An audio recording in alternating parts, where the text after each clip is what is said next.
Hey YouTubers, it's Charlie. So there's been a rumor that Ben Affleck would sit around on the set of Batman v Superman in costume, like actually wearing the Batman costume, reworking parts of the script. So I thought it was too funny to not make a video about. What does that actually mean? I know it sounds like somebody wrote the sentence wrong, like maybe he got into costume and also reworked the script. But when you think about it, if you're going to be in costume all day, it takes a long time to get into any Batman suit. So naturally, if you're a big star who's brought onto a project, who's also a director and going to be working on the future Batman films, you're going to have a pass at the script. You might as well do it while you're sitting around waiting for them to set up your shot. If you've never been on a movie set, sometimes scenes can take a long time to film. Like on a really big comic book movie like this, it's not uncommon for them to spend an entire day just filming one scene that might only end up being a minute or two of screen time. And what'll happen sometimes is if a director doesn't use a whole bunch of cameras at the same time to film a scene from a bunch of different angles, the actors will have to perform a scene one way with the cameras and all the lights set up a certain way.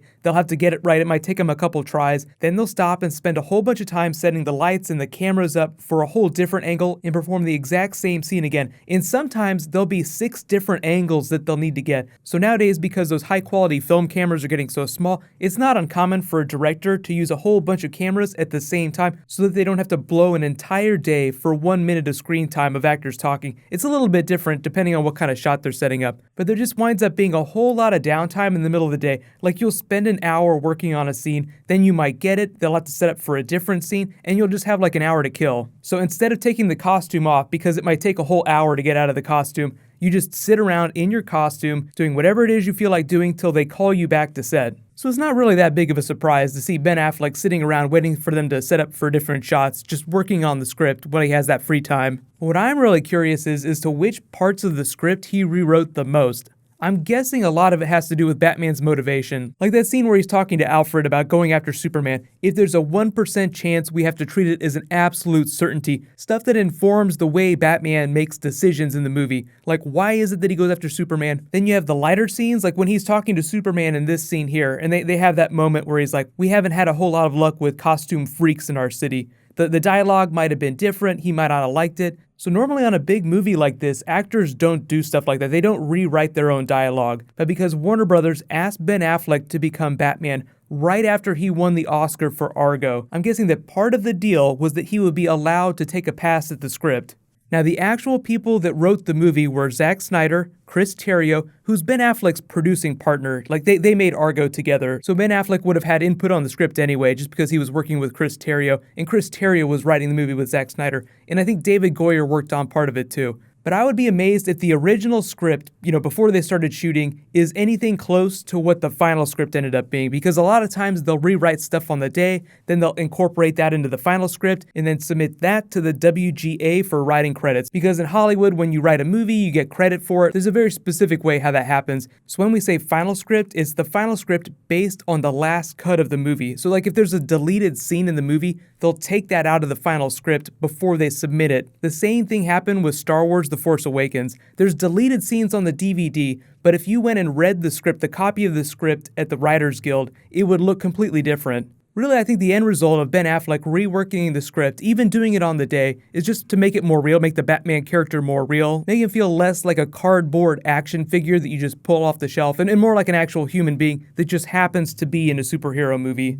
And then on top of that, you also have to consider that while they were working on Batman v Superman, they also greenlit the new Batman trilogy. Originally, there was just supposed to be one Batman film, but because of the dailies they were seeing from the set, the studio got so pumped that they're like, hell yeah, let's do 3 Batman films. So Batman v Superman has to completely inform the direction that Batman's character is going in Justice League, which is happening next. They're going to start shooting that in April, and then they'll start working on the first Batman solo film. Obviously, there's a whole bunch of other Justice League solo films that are happening. We'll have a Suicide Squad sequel eventually too, but most of Ben Affleck's energy after Justice League will be devoted to writing and producing these new Batman films. There will probably be all kinds of cameos from the Justice League characters in everyone's different films, but mostly they'll be dedicated to each single character.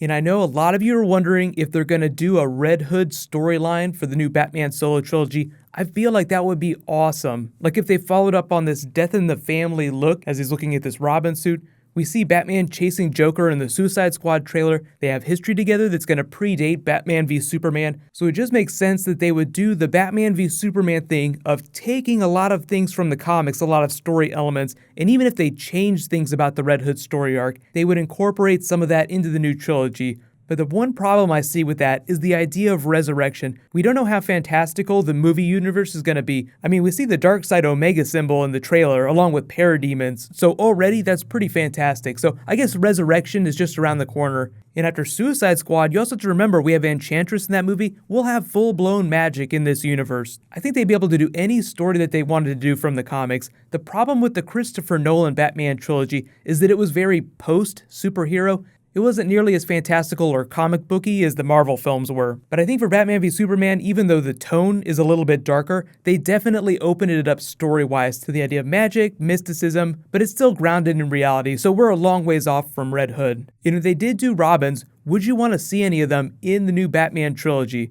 Based on what everyone behind the movie has been saying, it sounds like we're not going to see any Robins anytime soon, except in flashback, like they have to address this dead Robin. But Batman, as of Batman v Superman, seems like he's a long ways off from taking on another partner that is not Alfred. We had that Justice League teaser, and I know everyone wants that black costume to be Nightwing. There's a lot of people that think it's Green Lantern. I still think it's something specific to the Holy Trinity.